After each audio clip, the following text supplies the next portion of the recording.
Hello everyone, I'm hoping this is a really quick video today. I'm working on something that's probably one of my least favorite things to work on, which is a water leak in my utility room. Right above me you can see that little red chunk of PEX pipe right there.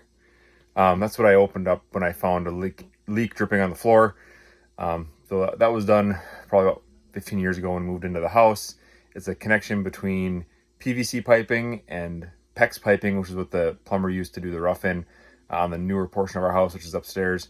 I'll show you a little bit closer what that looks like, but we're going to go in, cut out the chunk of PVC that's leaking, replace it with PEX, and hopefully just move on with our life with no leaks. Okay, here's the situation. The PVC there is the old portion, the PEX is the new portion. Moves on to the upstairs plumbing with a valve there. What's leaking is that this joint right here is coming out of the top of here, rolling down, coming down to this T, and then dripping off either the T or this female adapter here.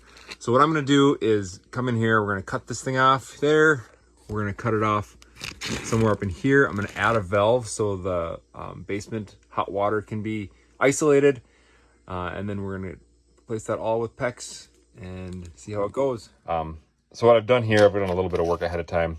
I'm just kind of making my layout of what I'm going to replace with so I can have the water shut off as little amount of time as possible. So this is my T. This is going to be going back to the hot water heater. This is going to the downstairs hot water, which I'm going to add the valve on. And then this is the line that's going to the upstairs hot water supply as well.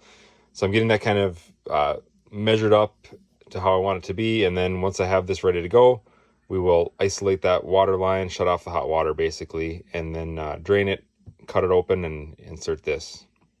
Okay, to give it a little more detail in here, what I'm going to do is first install, when I cut the PVC line, I'll install this with pipe cement on one side going toward the hot water heater. This side will have a PVC connection as well going to the, this will be the downstairs hot water supply.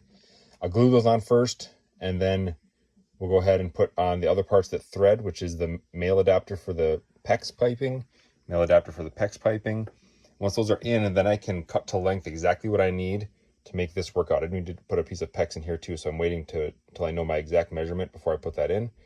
And then this side already has a connector in place. We're just going to be taking off the old PEX, that little short PEX tube there. So that's what it's going to look like when it's, where all the pieces and parts are laid out. Okay, time to isolate this water and get it shut off. So if I trace this line back here, it does a turn there, goes from our hot water heater right here. So I'm gonna shut off this valve, which is the supply to the hot water tank. And then looking up at the leak, right there is a valve, just a quarter turn ball valve. I'll shut that off, going to the upstairs line. And then that'll isolate any water coming back from that system into this. And then going that way, it takes it to the downstairs bathroom. I'm just gonna, once we get this hot water shut off here, then I will open the faucets on that side, and that should drain the hot water out of there. And I might just crack the valve down here just to lower the level in the tank a little bit so we don't have anything coming up from there. And I will shut the hot water heater off, just because anytime you're gonna be taking water out of it, it's a good idea to have it shut off so it doesn't run. I mean, we won't take it down that low, but still gonna do it as a precaution.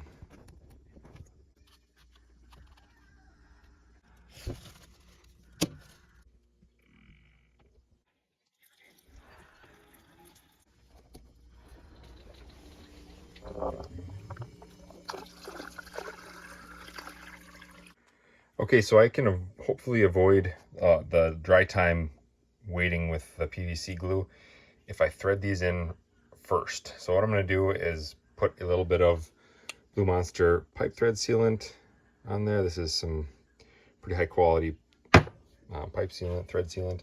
And then I'm going to sink this into here. It does have a rubber washer inside of it, so you can bury it to that till you feel some resistance, and just go a little bit more, and that should seal it up nice. Thread sealant's kind of on there as a lubricant, I guess, to make sure it threads in nicely. Nice clean threads. And then once that's in, then I can glue the whole assembly onto where I've cut. So I haven't cut yet, but then I'll glue this on there, and then let that take a little bit of time to cure, and then start assembling the rest of it up in place.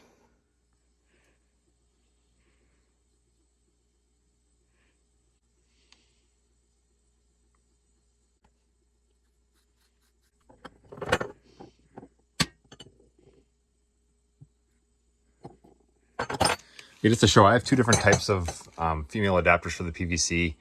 I actually bought two of those right away. That's the first one I threaded on the video.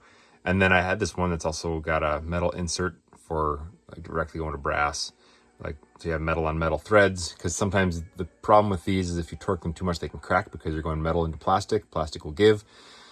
I did try this other one here because I wanted to return the expensive one if I could, but I wasn't liking how it sealed. It wasn't getting down as far. I couldn't thread it in as deep as the other ones. I don't think it was actually hitting the rubber seal. So I don't want to take that risk. So I went with the expensive one, and glad I bought extras so I had some options, but that's what I'm going to use. Okay, I held my mock piece up here and I'm marked where I'm going to cut. So I'm going to cut here, giving myself plenty of stub here to work with, because if this cut doesn't look great, I can recut it. And then to get that valve in here, I need a little extra room. So I'm going to be cutting it here a little closer to this side than I want to be, but it gives me just enough room to slip that female adapter on. So, all right, let's cross our fingers. I'm using a PVC pipe cutter like this.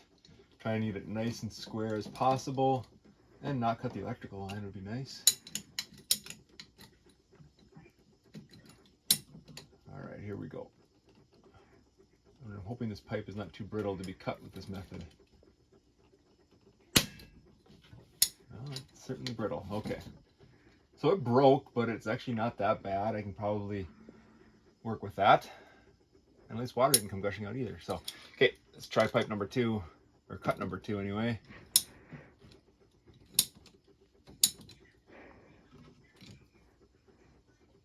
I'm gonna rotate this a little bit. Okay, it just broke too. That's why it gets brittle and leaks. It's a very good explanation here, but it's a good enough cut that I can get an adapter on it with the glue. Next thing I'm gonna do is pop off this PEX connector right up here, this band. Okay, now we're gonna try to pop this off. Never done this before, so we're gonna be just giving it a shot. See if we can get a screwdriver in here. All right, I don't like that tool. Okay, I didn't like the screwdriver method, so I'm going to use one of these, a little pinch pliers of sorts. I saw that was on the instructions too, so we'll try to get up there and find an angle to do that.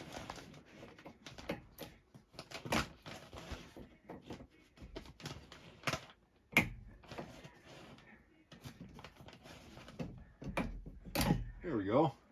That worked a lot better.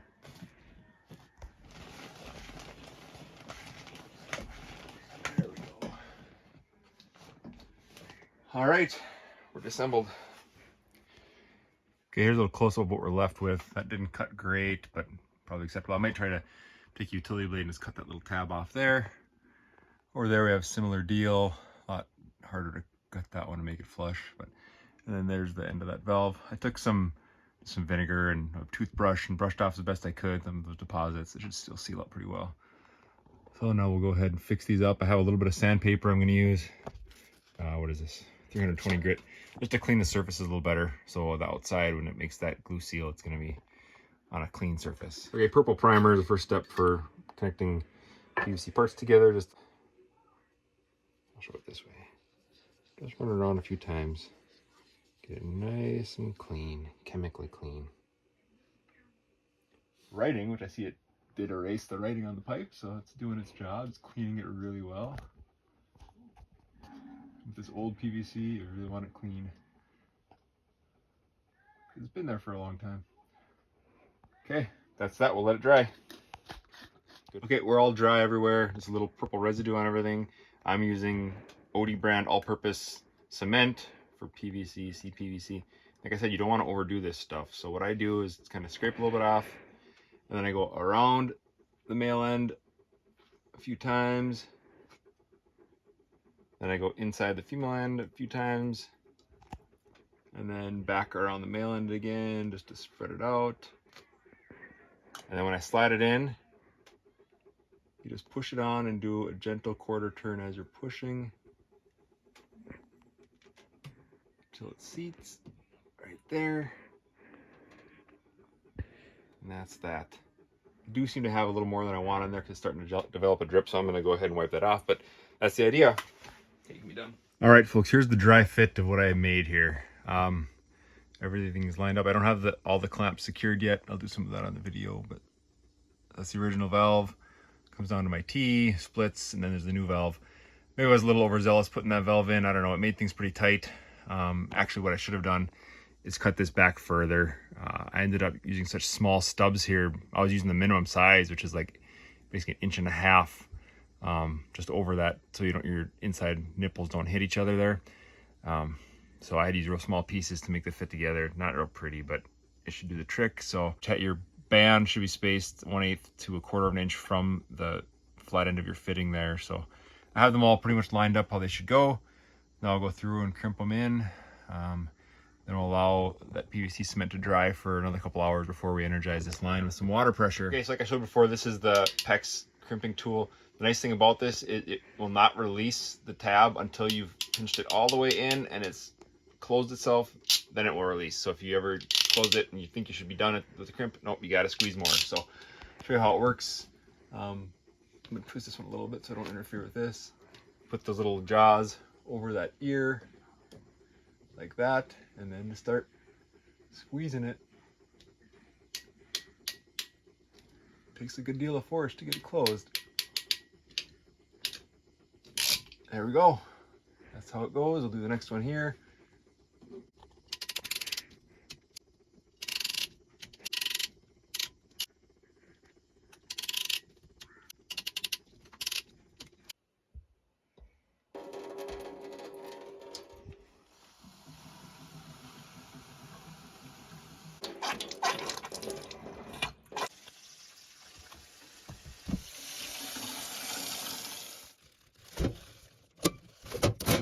Okay, got everything turned on, and there is one tiny leak. I actually shut the water out downstream already, but right in here, right about there, there was a little teardrop that would just show up and disappear and drip and show up.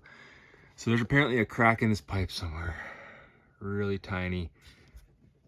Right kind of where that glue line is there. Maybe that's the crack, I'm not sure. But anyhow, now's the time when things are going to get really ugly, because I don't have the time to take this back further, cut and put in another piece of PEX. That would be the solution later, but this next chunk of sealing here has a lot more going on and I have to leave town in a little bit. So I'm going to use some JB WaterWeld. I'm going to put it across here. First I'll rough it up with sandpaper, put the JB WaterWeld across there, and hope that that cures up and seals the leak as a temporary solution. So not a textbook way of doing it, but desperate times call for desperate measures, right?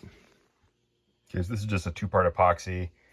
Take a plastic knife, you cut off a chunk of that, work it in your fingers. I like to use gloves, and then push it onto what you need to seal or whatever, and let it cure.